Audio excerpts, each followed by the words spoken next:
guys! So in my last video I mentioned a mysterious jug, and I also said that I lost it, which was really traumatic because I've been looking for it for a while and I haven't been able to find it. But today, while packing for this weekend, I found it in the most hidden, horrifying place that I wouldn't have ever looked for it before. And I was like, Awa has heard you! Awa has heard you! Avatar reference. I hope you got that. If you didn't watch Avatar, there is something deeply, deeply wrong with the world. Okay, so I found the jug. I found the jug, and okay, so this method, it's not exactly a distraction technique, but more a method to avoid self-harm. It might be triggering, this video, because I'm going to show you a jug with fake blood, but the jug is kind of a bit colored weird, so it makes it so that the blood doesn't look like a real color, so it won't be that triggering. So I'm showing you this jug that I got from eBay. It's backwards that I'm looking at it now. I think it's the right way for you guys. Vampire blood. I had tried another kind, but it stained my skin for a lot longer, and I didn't like it because if I didn't want it, then I wanted it when I wanted it, and I didn't want it when I didn't want it. So it stained my skin, but this kind did not. And there's a whole bunch more of it in this jug too, so it'll last me a while. And what I would do with it was basically pretend wounds. Like, because a big part of cutting for me was not just the pain. It was also the blood. It was having my hands in the blood, having, you know, seeing the color, feeling it drip down my skin, all that kind of things. And or maybe like feeling like I was dirty on the outside the way I was on the inside, the way I felt that I was. It felt like truth. And, or it, you know, sometimes some people, they feel like they're broken inside and it doesn't show. They don't have any proof, but they want proof.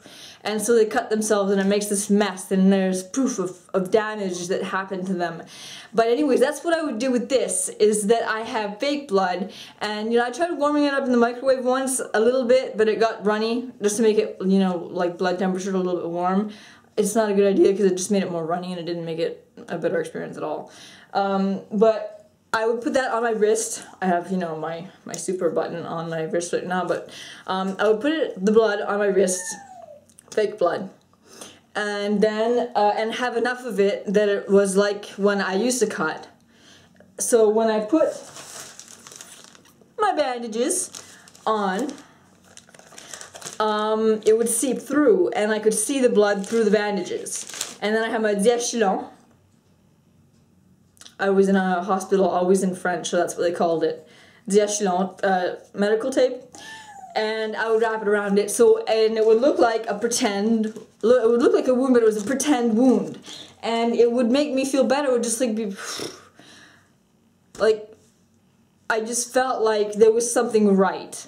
And I did it without hurting myself. It might sound twisted, it might sound creepy, it might sound wrong to some people, I don't know. Like, some people believe it's good to snap the rubber band, some people say it's bad to snap the rubber band on your wrist because it creates pain. But this doesn't create pain, it doesn't hurt you in any way at all. It's simply aesthetic. It looks like you could have cut yourself, basically. So that's what I'm trying to show you with this. I got it on eBay. Go ebay.ca.com.uk. whatever it is that you got. And the vampire blood is the one that I recommend among the two that I gotten. And I think it was like 10 bucks, including shipping, for me to get this jug, which was not much because it's a big enough jug and it'll last me a long ass time. So, coping method to avoid self-harm. I wouldn't say distraction. Maybe it is a distraction. I don't know. I'm kind of confused, and I don't like being confused. It hurts inside my head right now. So I'm gonna let you guys go, and peace. Bye.